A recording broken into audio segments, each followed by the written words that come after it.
This channel does not promote any violent, harmful, or illegal activities. All content provided by this channel is meant for an educational purpose only. এটা বাংলায় বলে চন্দ্রকোড়া, ইংরেজিতে হচ্ছে Russell viper, এবং এই টাইমটা হচ্ছে ওদের মিটিং টাইম। ফলে একটা মেল এবং দুটো তিনটে ফিমেল এরকম একসঙ্গে থাকে।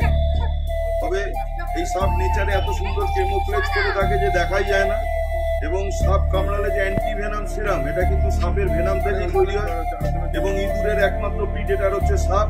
এর ফলে সাপকে যদি কোনো কারণে দেখতে পান, আমাদের মতো যারা শর্ট উদ্ধারকারী বা থানা বা প্রশাসন বা যারা আপনার সংবাদ মাধ্যম, তাদের সঙ্গে যোগাযোগ করুন, আমাদের নাম্বার পেয়ে যাবেন। এবং সাপে কামড়ালে সময় নষ্ট না করে যত তাড়াতাড়ি সম্ভব হসপিটালে যান, সরকারি হাসপাতালে, এবং রাত্রেবেলা যে সমস্ত হসপিটালে ডাক্তারবাবুরা থাকেন সেখানেই অ্যান্টিভেনাম সিরাম পাওয়া যায়, এবং যত তাড়াতাড়ি পৌঁছবেন তত তাড়াতাড়ি চিকিৎসা হবে এবং তত তাড়াতাড়ি সুস্থ হয়ে রোগী বাড়িতে ফিরবে। বস্তা বস্তা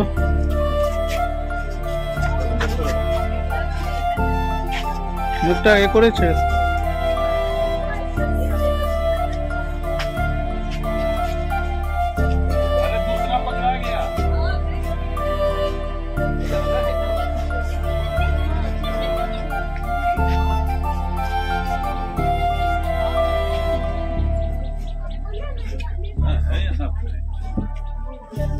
দেখলেন, আপনারা বললেন ওদিকে, আমি এদিকে, আমাদের কথাটা দাম দিন। এমনিতে টাকা হয়নি আপনাকে, সবাইকে ফোন করলাম, ফোন করলাম, আপনার ডিওকে করুন, ডিওকে ফোন করলাম, আপনারই নম্বর দিল, পঞ্চায়েতে ফোন করলাম, দাদাকে নম্বর দিয়ে, এবার দাদাকে দেখছি ডিও আপনাকে ফোন করছে। আপনারা ইউটিউব চ্যানেলটা একটু সাবস্ক্রাইব করুন। করে দিচ্ছে এই দড়ি দড়ি দড়ি কোথায় গেল? দড়ি দাও, একটু দাও, আরেকটা বস্তা দিন, আরো বেরোবে। ইয়ে বস্তা দিয়ে সিমেন্টের বস্তা দিলে হবে? হ্যাঁ হ্যাঁ, সিমেন্ট দাদা ফলস হয়ে যায়, মানে কি একটা হুক মারে তো সেট করে বেরিয়ে যাবে। আমি নিয়ে আর তো এখন তো চলে না না ইয়ের বস্তা, এতে যতটা ভালোভাবে হচ্ছে আর তো চলে না। চলো, কিছু বলার থাকলে বলো। এটা হচ্ছে, এর নাম হচ্ছে চন্দ্রকোড়া, ইংলিশে একে রাসেল ভাইপার বলে।